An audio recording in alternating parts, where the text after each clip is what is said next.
Graças a Deus. Você que está nos visitando pela primeira vez, seja muito bem-vindo, bem-vinda. Não sei se Bebinho já disse isso, mas nós somos a Igreja de Cristo, tentamos ao máximo nos assemelhar àquilo que Ele deixou para nós nas Sagradas Escrituras.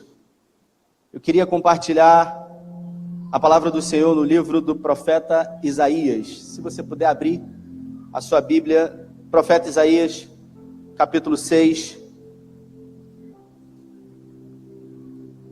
Esse profeta messiânico, esse livro que é conhecido como o Quinto Evangelho, e eu queria em poucos minutos trazer uma palavra para o meu e para o seu coração. Livro do profeta Isaías, no capítulo 6, se você achou, diz amém. Versículo 1, diz assim a palavra do Senhor. No ano em que o rei Uzias morreu, eu vi o Senhor, assentado num trono alto e exaltado, e a aba de suas vestes enchia o templo. Acima dele estavam serafins, cada um deles tinha 6 asas, com 2 cobriam o rosto, com 2 cobriam os pés e com 2 voavam, e proclamavam uns aos outros: Santo, Santo, Santo é o Senhor dos exércitos. A terra inteira está cheia da sua glória. Ao som das suas vozes, os batentes das portas tremeram e o templo ficou cheio de fumaça. Então gritei: ai de mim, estou perdido, pois sou um homem de lábios impuros e vivo no meio de um povo de lábios impuros. Os meus olhos viram o Rei, o Senhor dos exércitos.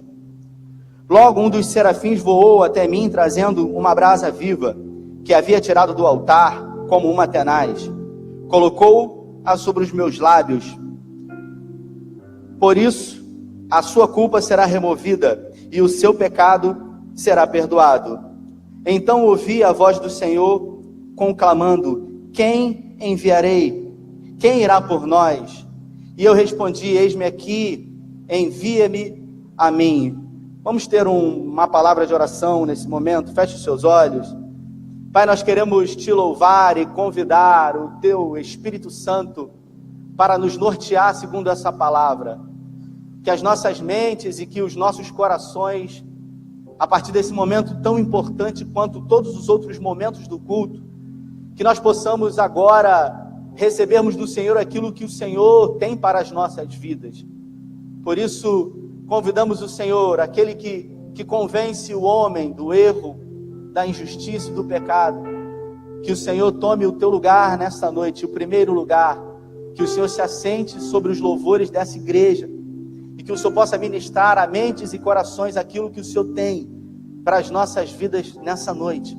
É o que nós te pedimos e te agradecemos em nome de Jesus. Amém.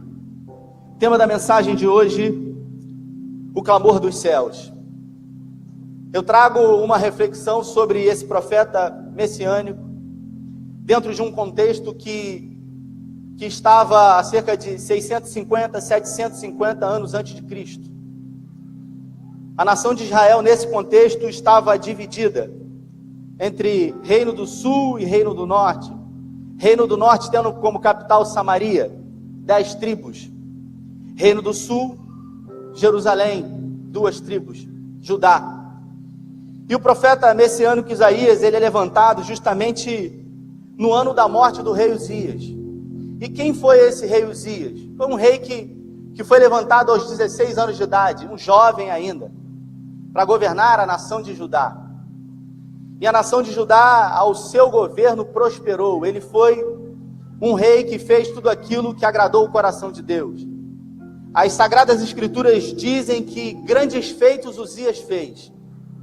Edificou as cidades de Judá, fortificou Jerusalém, construiu um poder bélico acima do que se existia naquela época, produzindo ferramentas e espécies de catapultas, para que pudesse avançar e proteger toda a nação de Israel. E durante 52 anos ele esteve de frente ali, governando, sendo próspero. A Bíblia diz que o Senhor era com ele em tudo que ele empreendia. Num determinado momento, esse rei, ele se ensoberbeceu. A vaidade entrou no coração dele. Ele permitiu, por ter feito muita coisa, por ter conquistado muitos territórios, por muito tempo subjugar algumas nações e até receber impostos dessas nações, ele achou que podia tudo. A vaidade entrou no coração dele. E ele resolveu fazer aquilo que era abominável ao Senhor. Entrou no templo e resolveu oferecer sacrifício. Pegou o incensário. O texto diz que, quando ele pegou o incensário, os profetas, os sacerdotes se levantaram diante dele e disseram para ele: você está achando que você pode tudo, cara? Aqui não é assim, não. Naquele momento ele insistiu ainda, e o texto diz que da sua testa brotou lepra, e ele foi separado do seu governo, e durante alguns anos, até a sua morte, ele lá ficou sem governar mais a nação de Israel. Depois da sua morte, um rei chamado Jotão assumiu a nação de Israel. Só que durante esses anos em que ele ficou afastado, a nação de Israel, ela já não era mais uma nação voltada para o Senhor. Já era uma nação totalmente corrompida. Um povo politeísta, um povo que adorava e fazia qualquer tipo de coisa em benefício próprio. Os governantes, eles possuíam ferramentas para se manter e perpetuar no poder, subjugando o povo. Impostos injustos e sendo colocados de forma violenta sobre o povo. A nação de Israel já não aguentava mais. E quando ele morreu, a nação se preocupou muito, porque durante esses 52 anos a nação se encontrou segura, porque os povos vizinhos não estavam dispostos a enfrentar a nação de Judá. Com a morte de Uzias, se instaurou o medo, a insegurança. E é nesse exato contexto que esse profeta é levantado, diante de uma grande crise econômica, diante de uma injustiça social, os ricos cada vez mais ricos, e os pobres cada vez mais miseráveis. De um lado da ponta você tinha luxo, e do outro uma miséria, a fome. O povo praticamente tinha somente para se alimentar. Enquanto nos palácios as camas de ouro, os requintes e tudo aquilo que o dinheiro poderia comprar. Fazendo um paralelo com o Brasil de hoje, eu acho que não é muito diferente. Vivemos uma crise econômica terrível. Vivemos num país onde a desigualdade ela impera. Todos os dias os noticiários eles colocam diante de nós aumentos de cargas tributárias, gasolina, gás, e assim se segue, o povo sendo subjugado, oprimido, enquanto os governantes dessa nação tentam fazer de tudo para se perpetuarem no poder. É a cena que a gente vê hoje aí, passando o reinado de pai para filho, e o povo se encontra acuado, de uma forma insegura, assim como essa nação, a nação de Israel. Os ricos cada vez mais ricos, e os pobres cada vez mais pobres e miseráveis e sem esperança. A corrupção ela tomou conta do Brasil, assim como da nação de Judá.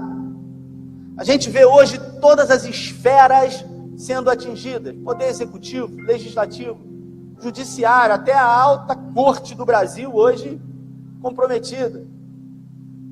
Pessoas prendem e outras pessoas soltam. Vence quem tem mais dinheiro e mais influência. Foi assim naquela época e é assim nos dias de hoje. Também uma crise moral terrível, onde a inversão de valores ela é evidente. O certo não é certo, o errado é que é o certo. As pessoas elas procurando de todas as formas buscar subterfúgios para ter as suas necessidades atendidas. A nação de Israel ou a nação de Judá, dentro de um contexto, o povo de Deus se encontrava acuado. E de repente essa nação que durante 52 anos pelo menos teve paz, em meio a muitos momentos de guerra, se encontra assim, sofrendo influências de homens que não serviam a Deus, sem referências, sem a presença do Senhor como prioridade na vida deles. Uma nação totalmente mergulhada no pecado, todo tipo de prática pecaminosa seguida. E no Brasil não é diferente, né? Corrupção aqui, infelizmente, é normal. A criminalidade, a impunidade é vigente em nosso meio. Só para vocês terem noção, a gente fez um trabalho nessa linda comunidade, e você acha que pelo simples fato de nos reunirmos aqui e decidirmos fazer um trabalho na comunidade é só ir lá e fazer? Não. Você tem que pedir autorização, porque existe um dono daquela comunidade. Pasmem vocês. E é o que a gente vê quando o poder público ele se ausenta. É natural que algum poder ele se sobressaia. Quando a igreja de Cristo, quando os homens que são a luz, eles se apagam ou se apartam de ser a luz, o sal naquele lugar, as trevas elas sempre vão imperar. O que é a luz, senão a ausência de trevas? Um país como o Brasil, que estamos diante do ano de 2017, nada contra essa cantora famosa, chamada Anitta, mas que foi considerada nesse ano a mulher do ano de 2017. O que esperar de um país desse? O que esperar de uma sociedade que, infelizmente, se encontra acuada e apática? A classe política é a classe menos valorizada, mais desacreditada. Eu não sei se você sabe, mas a profissão que menos tinha credibilidade era vendedor de carro usado. Hoje é político. Um dia já foi até pastor. Paz, meus irmãos. Então, como ter esperança diante de um caos como esse? Uma crise espiritual que Judá vivia. A nação de Judá se encontrava como um filho rebelde para Deus. Se voltou contra o Senhor. O povo não reconhecia mais Deus. Uma nação adormecida. Uma nação anestesiada pelo pecado. Uma nação que transitava entre o santo e o profano, como se estivesse transitando entre duas coisas absolutamente iguais. Mas os olhos de Deus não estão fechados diante disso. Isaías, ele profetizou, e ele se levantou como um arauto contra a religião sem vida, contra a hipocrisia religiosa. Judá realizava todo tipo de sacrifício. Judá fazia qualquer coisa em benefício próprio. E não é diferente ao Brasil de hoje. Não perde nada para a realidade nossa. Um país de maioria cristã, onde quanto mais evangélicos nós temos, deveríamos ter menos desigualdade, menos fome, mais assistência. Eu acho que no último censo foi calculado que nós somos 40,2 milhões de evangélicos no Brasil. E a gente não consegue chegar perto, sendo 40 milhões do que 12 homens fizeram. O que 12 homens iletrados conseguiram fazer, 12 discípulos, pescadores, coletores de impostos, homens comuns, 40 milhões não conseguem fazer. Um contrassenso. Uma igreja evangélica no Brasil, totalmente mergulhada num sincretismo, num misticismo, e por que não dizer, num semi-paganismo. Vende-se tudo em nome da fé, faz-se tudo em nome de Jesus. Ed Renekiewicz disse que no Brasil, vender fé no Brasil, vender fé é melhor do que vender droga. Porque vender droga dá cadeia, vender fé não dá. Então você faz de tudo. São correntes espalhadas aí para todo tipo de necessidade. São campanhas espalhadas para atender à sua necessidade. Eu falei num culto de domingo pela manhã aqui, paz, meus irmãos,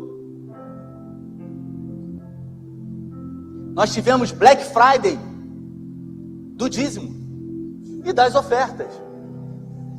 Parece engraçado se não fosse verdade. As pessoas fazem tudo e ainda fazem no nome de Jesus. Uma inversão total de valores. Nos colocamos no lugar de Deus, de deuses, e colocamos Deus no lugar de um servo, onde deve me servir, deve me atender, deve me responder, deve me satisfazer. Jesus se transformou em uma espécie de um gênio da lâmpada, que eu esfrego, ele aparece e diz para mim: pois não, meu amo, você tem direito a 2 pedidos ou a 3 pedidos. E assim vamos vivendo, diante de uma terrível crise de imoralidade. Os evangélicos, eles acham que Deus é evangélico. Os católicos acham que ele é católico. Cada um busca a sua razão. Cada um busca atender a sua própria necessidade, defender a sua própria bandeira, fazer aquilo que lhe convém.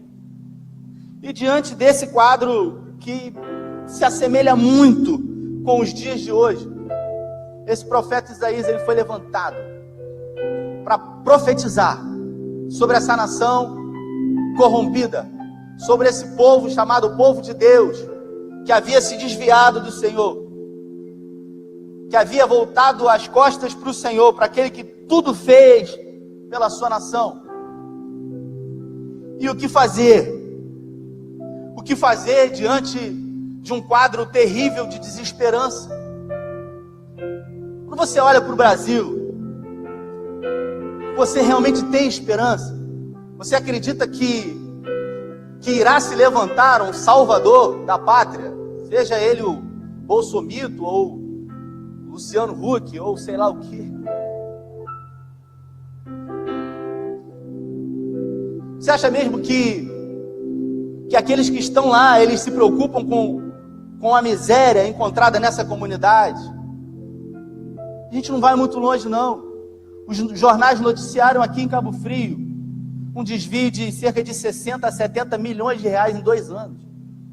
Eu conversei com o Fabrício ontem, eu falei: Fabrício, nas minhas elucubrações, na minha utopia, eu disse para ele assim: cara, eu fico imaginando alguém podendo governar em favor do povo, promovendo justiça. 60 milhões de reais, Bebinho, hoje, nos cofres da prefeitura, pagando o salário dos professores, que está atrasado, o 13º. Mas quando os filhos da luz, os filhos de Deus se ausentam, as trevas, elas sempre vão se colocar de pé. Mas, diante desse quadro, o texto diz que no ano em que o rei Uzias morreu, Isaías viu o Senhor. E diante do que ele viu, Isaías pôde contemplar e ver que o céu não está em crise, que Deus não está em crise quando a terra se encontra em crise. E mais, Isaías percebeu que não é a terra que governa os céus, ou a terra que governa amplamente a terra, e sim os céus, porque é de lá que vem a ordem. Por mais que tudo pareça perdido, a última palavra sempre vem de Deus, porque Ele nunca perdeu o controle de nada. Deus, Ele continua sentado no seu alto e sublime trono, governando sobre tudo e sobre todos. Os seus pés, as nuvens como o pó dos seus pés. Esse texto diz que os seres mais angelicais, mais espirituais, Eles adoram a Deus em total reverência. Bebinho fez uma citação aqui, exatamente desse texto, quando diz que os anjos eles tinham 6 asas, não como esses seres que nós vemos aí da mitologia grega. Não. A Bíblia fala que esses anjos aqui eles tinham 6 asas. E em total reverência diante de Deus, 2 asas eles cobriam os olhos. E 2 asas eles cobriam os pés. E com 2 asas eles voavam. E eles impetravam juntos um coral dizendo: Santo, Santo, Santo é o Senhor dos Exércitos. Declarando que a terra está cheia da sua glória. Por quê? Porque Deus é santo. Porque Deus habita em meio aos louvores. Porque o céu não está em crise. Porque o céu não é abalado quando a terra se corrompe. Porque Deus não se abala quando a terra é abalada. E por isso Isaías, diante desse quadro, antes de profetizar, ele teve um senso crítico. Porque se você depois ler em casa o livro do profeta Isaías, você vai ver que antes de chegar aqui, de ter um encontro com o Senhor, Isaías profetizou um monte de ais. Ai de vocês, idólatras. Ai de vocês, pecadores. Ai de vocês, corruptos. Ai de vocês, governantes que promovem injustiça. E ele começou a profetizar uma série de ais. Só que nesse exato momento, quando ele teve um encontro com o Senhor, ele disse: ai de mim, que sou um homem de lábios impuros e habito no meio de um povo de lábios impuros. Isaías teve um senso crítico, olhou para dentro dele e viu quem ele era. E ele viu quão pecador ele era. Ele viu o estado da sua alma. Ele viu o Senhor. Ele viu a glória de Deus. E diante disso ele olhou para dentro dele. Ele olhou para aquilo que a nação de Judá era. E ele falou: eu estou muito longe daquilo que Deus projetou para mim. Eu estou totalmente distante do ministério que Deus levantou para mim, que é o ministério da reconciliação. Isaías foi chamado para ser um reconciliador. Alguém que se colocava diante de pessoas que estavam perdidas e sem esperança. Mas com esse encontro, o anjo pega uma brasa, coloca nos seus lábios e purifica os seus pecados. E pede para que ele se levante e se coloque como um arauto, uma voz profética para aquela nação corrompida, dizendo para eles que o amor do Senhor ainda estava sobre eles, mas que as práticas pecaminosas iriam matá-los. E assim ele fez. E é engraçado porque o mesmo ministério de Isaías é o meu ministério e é o seu ministério. Deus chamou você para ser ponte. Só que tem gente que quer ser ilha. Deus chamou você para ser reconciliador. Deus chamou você para ser sal, para ser luz. Eu não sei se você sabe disso, mas o sal ele tem uma propriedade fantástica. Porque alguns anos atrás não tinha energia elétrica, né, bebê? E o que as pessoas faziam com o sal? Elas utilizavam o sal para conservar a carne e mais, para dar sabor, né? Um dia eu preguei aqui, eu falei sobre um churrasco, uma picanha. Já imagina você comendo uma picanha aí. Já deu água na boca, né? É maravilhosa, aquela picanha macia, mas tenta comer uma picanha sem sal. Coloca ela lá, a melhor picanha do mundo, coloca na churrasqueira, velho, com aquela capa de gordura, e tenta comer aquilo sem sal. É algo abominável, algo horrível. Agora você coloca o sal ali, que sequer vai ser percebido visivelmente, mas ele faz toda a diferença. Assim é a minha e a sua vida. Você não nasceu para receber as luzes do holofote, mas para fazer diferença. Onde quer que você esteja, diante da carne, você tem que fazer a diferença. Porque o sal, ele faz a diferença, não é dentro do saleiro, não é dentro da igreja. Nessa comunidade, o sal fez a diferença na carne, diretamente no pecado, se mostrando presente ali. Esse é o meu ministério, esse é o seu ministério. O ministério do amor, da reconciliação. O ministério da paz. Isaías, ele se colocou diante dos reis que estavam subjugando o povo, como o rei Acaz, por exemplo, que estava fazendo contratos escusos com o Egito, e ele se colocou contra todos, declarando a vontade de Deus. E quando eu olho para esse texto, diante do que a gente viveu ontem, irmãos, tinha muita gente dessa igreja lá, mas eu confesso para você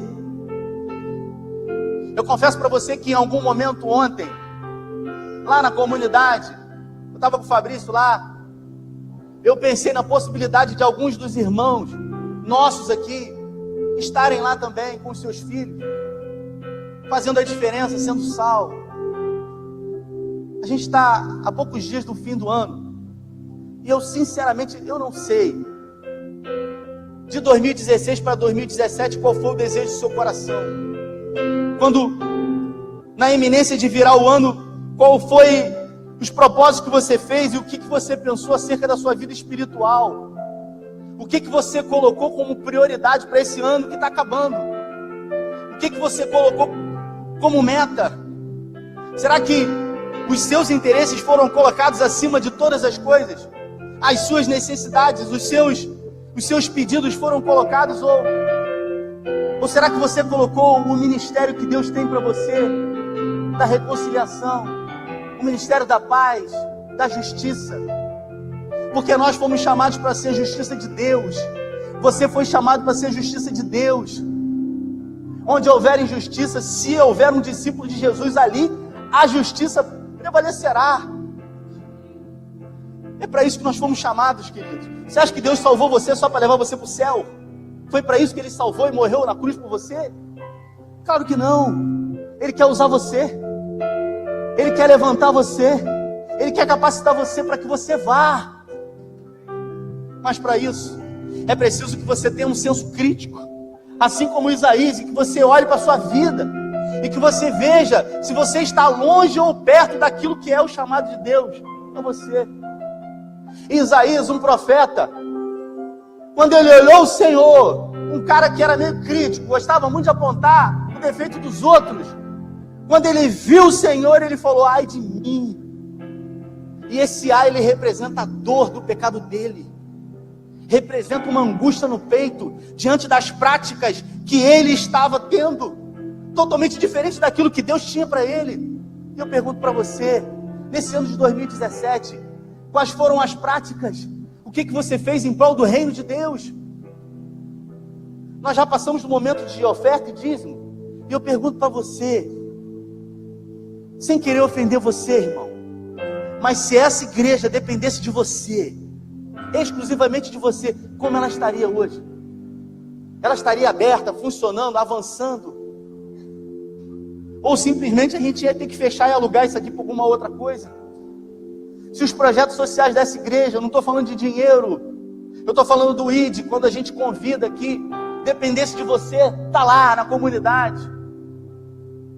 Eu fui lá ontem, Anderson separou 12 grupos, e aí ele separou e o pessoal entrou para dentro da comunidade. Eu falei assim: ó, entra nas casas todas, vamos orar por todo mundo. Se tiver endemoniado, nós vamos repreender os demônios no nome de Jesus. Nós vamos assistir, nós vamos ouvir o povo, nós vamos abraçar, nós vamos chorar com o povo.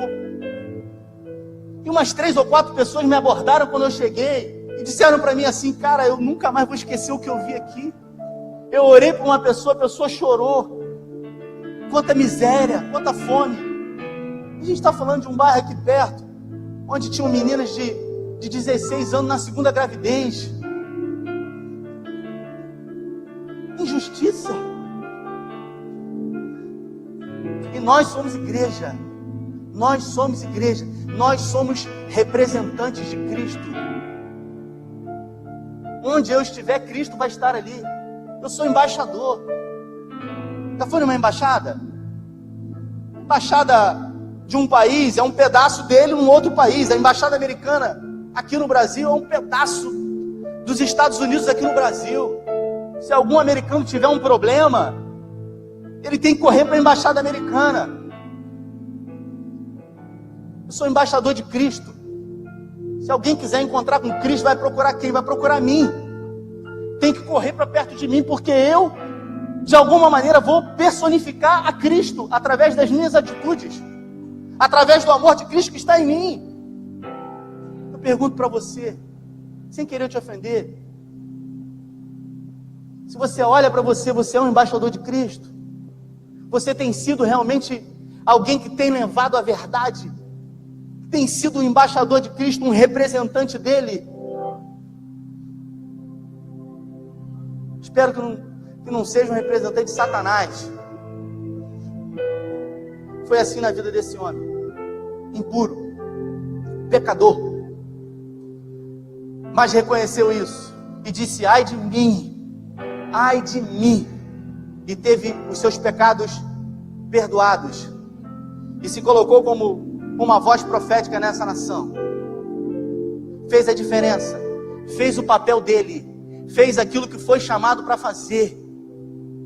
2017, irmão, não acabou ainda, mas já está acabando. Tudo bem, você não fez, você ficou longe. Você, quando olha um trabalho como esse e ouve o que eu estou dizendo aqui, talvez o Espírito Santo te alcance e você diga assim: poxa, eu queria, podia ter ido, eu podia ter tido uma experiência, eu podia ter marcado a minha vida. Eu falei com o Anderson para fazer e ele estava muito assoberbado de trabalho. Aí ele falou assim para mim: pô, Lemos, vamos deixar, cara, eu estou com muita coisa. Aí eu sentei com ele, eu falei assim: Anderson, você tem um pessoal que você lidera aí, cara.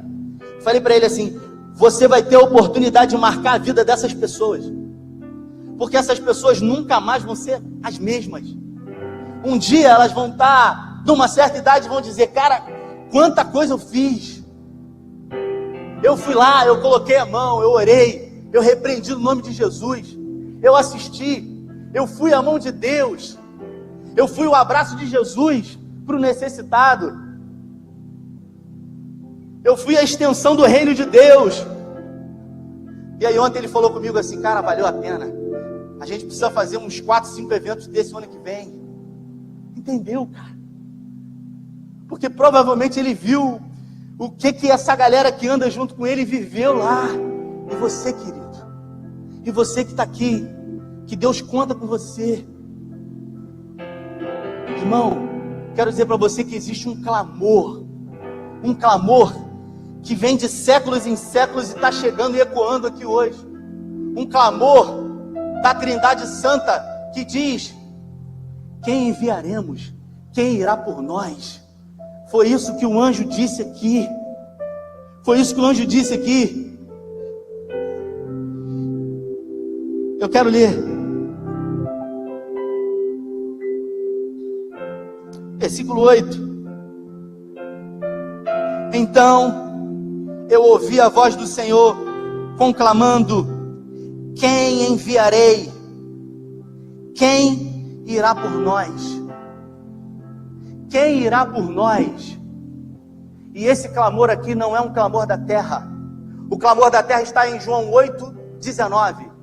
A criação humana, o mundo aguarda ansiosamente a manifestação dos filhos de Deus. Esse é o clamor da terra. Esse aqui é um clamor dos céus. Quem irá por nós? Deus fez essa pergunta para Isaías. E a resposta de Isaías foi clara. Ele disse: eis-me aqui. Ele disse: envia-me a mim. Ele disse: eu quero ir. E eu pergunto para você, diante desse clamor dos céus, Deus pode contar com você? Ele pode contar com você? Ele já tem te chamado. Esse clamor não é novo, esse clamor é antigo. Eu gosto muito desse versículo que eu citei de Romanos. Existe um clamor na terra, Quando a gente vai para um trabalho como esse, tantos outros, nem todo dia aqui meio-dia, cara. Vem aqui meio-dia para você ver a loucura que é. Dia 20 agora a gente vai ter o jantar deles. Vai ser fechado. A gente não tem como colocar todo mundo. A ceia de Natal dos moradores em situação de rua. A gente conseguiu o banheiro químico para dar banho neles. Tem gente que não toma banho há 20 dias. Uma vez por mês a gente faz uma doação de roupa aqui. Eles trocam a roupa. Tem gente que fica com uma roupa 30 dias. Paz em você, cara. Loucura. Aí a gente pede uma doação aqui, irmãos. A gente pede uma doação aqui de roupa, de camisa. Essa semana eu falei com o Barreto, pelo amor de Deus, desocupa essa sala aqui, cara. Cheio de roupa velha, mas não é roupa velha só não, é roupa com manhaca, cara. Uma coisa horrível. Eu falei, cara, joga isso fora. Quando a gente quer dar alguma coisa para alguém, o que a gente faz? Vou no meu guarda-roupa, eu escolho o que eu tenho de melhor. Minha esposa está aqui, ó. Se eu estiver mentindo, ela vai dizer. Quando eu vou lá, separo roupa, ela fala, não, amor, não dá isso não. Eu falo, não tenho que me apegar a nada. Porque tudo que eu tenho foi Deus que me deu. A gente não tem que se apegar a nada. Aí pede alguma coisa, vai lá no guarda-roupa, pega a furada, a manchada de cloro, aquela que é para limpar o carro. Não dá para os outros que não serve para você não, irmão. Porque quem faz pelo necessitado está fazendo para Deus. E quando eu faço para Deus, eu tenho que dar o que? O pior. Eu tenho que dar o melhor.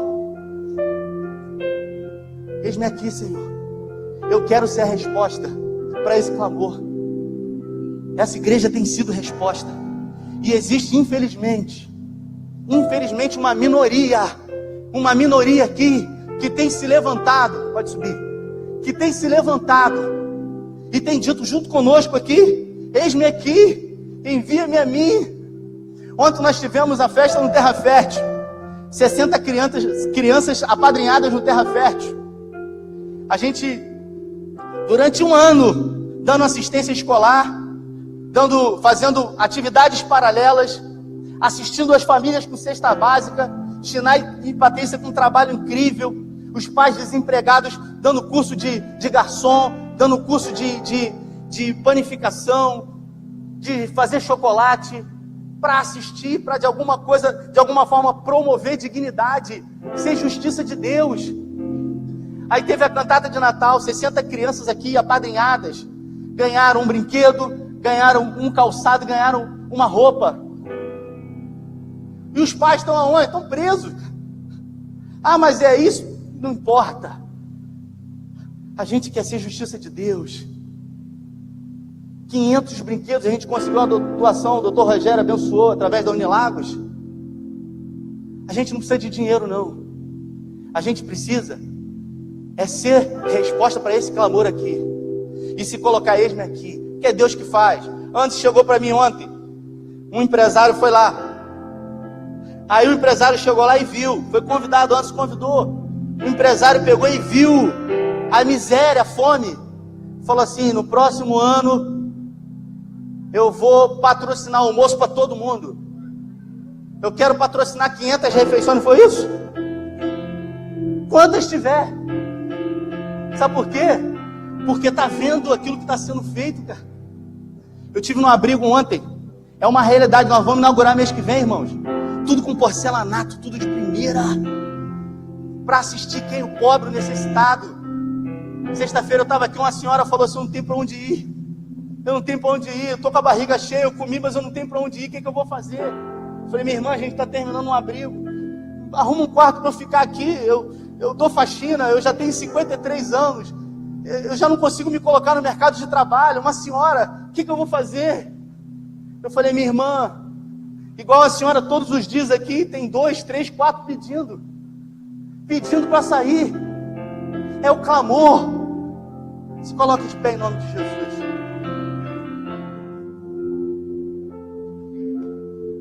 O ano de 2018, o ano novo, só vai ser novo se as atitudes forem novas, se as práticas forem novas. Porque se você entrar nele com a roupa amarela, vermelha, preta, com as mesmas práticas, não vai mudar nada. O clamor dos céus vai continuar. Mas escute o que eu vou te falar. Deus está dando a mim e a você a oportunidade de ir em direção a esse clamor. Porque o texto diz que se não tiver sequer ninguém para clamar, as pedras clamarão. Mas enquanto eu tiver fôlego, eu vou dizer: Senhor, que as pedras não venham clamar, porque eis-me aqui. Eu quero ir em direção a esse clamor. Eu quero ser a tua mão em direção ao necessitado. Eu quero ser o teu abraço ao faminto. Seu ano foi ruim, né? Seu ano foi difícil. Você imagina para essas pessoas que nós temos assistido aqui todos os dias. É gente que o poder público não quer nem fazer nada, porque nem voto tem, não tem nem documento. Mas tudo isso pode mudar através de uma atitude sua, através de um posicionamento seu diante de Deus, cara. Diante de Deus. Então quero convidar você, todo mundo, você que deseja responder a esse clamor, dizendo: eis-me aqui, sai do seu lugar. Você vai vir aqui na frente, não é para mim, não é para Deus. Você vai sair do seu lugar e falar assim: eu, Senhor, eu quero ser resposta de oração. Sai do seu lugar, sai do seu lugar. Você que é mãe, você que é pai, você que é filho, você que é pastor, você que é evangelista, sai daí, rapaz. Você que não quer que o ano de 2017 seja o mesmo. Você que não quer que o de 18 seja o mesmo de 17. Sai do seu lugar. Em nome de Jesus, mude a vida de pessoas. Que a sua visão possa ser uma visão mais ampla. Que o seu olhar seja um olhar macro. Que o seu olhar seja o olhar de Deus. Porque Deus, quando olha para a terra, o olhar dele sempre está em direção ao justo, ao necessitado. Aleluia. Vem, Espírito Santo. Vem, Espírito Santo.